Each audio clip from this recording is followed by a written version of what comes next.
உங்க ஓட்ட பத்திரமா பாத்துக்கோங்க.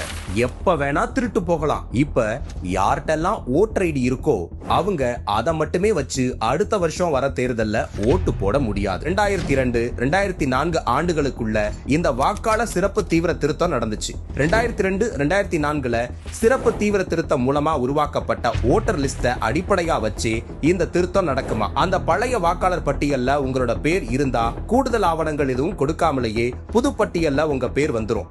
ஒருவேளை அந்த பழைய பட்டியல்ல உங்க பேர் இல்லாம இருந்தா நீங்க கூடுதலான டாக்குமெண்ட் கொடுத்து அப்ளை பண்ணி உங்க ஓட்டுரிமையை வாங்கிக்கணும். இந்த கூடுதல் டாக்குமெண்ட் என்னென்ன கொடுக்கலாம்னு ஒரு பெரிய லிஸ்டே கொடுத்திருக்காங்க. அப்படியே உங்க ஓட் மிஸ் ஆகிருச்சுன்னா முதல்ல உங்க மாவட்ட கலெக்டரையும் அதுக்கு மேல தலைமை தேர்தல் ஆணையர்கிட்டயே புகார் கொடுக்கலாம்னு சொல்லி இருக்காங்க. இதெல்லாம் நடைமுறைப்படுத்துறதாலதான் சிக்கலே இருக்கு. ஏன்னா சமீபத்துல இந்த சிறப்பு தீவிர திருத்தத்தை பீகார்ல தேர்தல் ஆணையம் நடத்தினாங்க. அங்க 65 லட்சத்துக்கு அதிகமான ஓட்டுகளை லிஸ்ட்ல இருந்து நீக்கிட்டாங்க. இதுல குறி வச்சு நீக்கப்பட்டது கிறிஸ்தவர்கள், இஸ்லாமியர்கள்னு சிறுபான்மையா இருக்கிறவங்களோட ஓட்டுகள் தான்.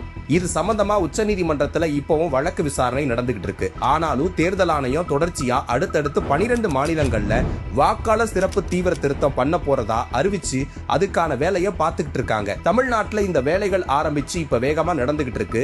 பீகார்ல நடந்த மாதிரி இங்கேயும் சிறுபான்மையின மக்களோட வாக்குகளை நீக்கிறதுக்கான வாய்ப்பு நிறையவே இருக்கு. அதனாலதான் நம்ம தலைவர் விஜய் சிறப்பு தீவிர திருத்தத்தை விட்டுட்டு ஏற்கனவே இருக்கிற பழைய நடைமுறையை செயல்படுத்தணும்னு சொல்லி இருந்தாரு. தமிழ்நாட்டில் இருக்கிற 6,36,00,000 வாக்காளர்கள் அத்தனை பேரையும் வெறும் 30 நாள்ல எப்படி சரிபார்க்க முடியும்னு தெரியல.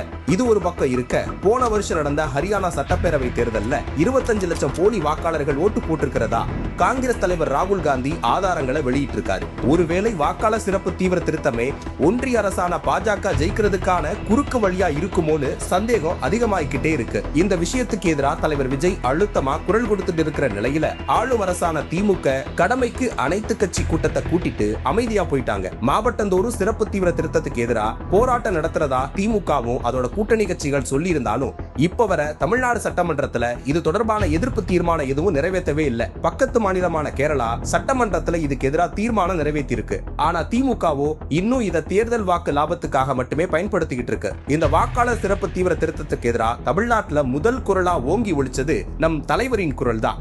ஜனநாயகத்திற்கும் மக்களின் உரிமைகளுக்கும் எதிராக செயல்பட்டால் அது ஒன்றிய பாஜக அரசாக இருந்தாலும் சரி அல்லது வேறு யாராக இருந்தாலும் சரி அவர்களை தாவேகா சமரசமின்றி எதிர்க்கும்.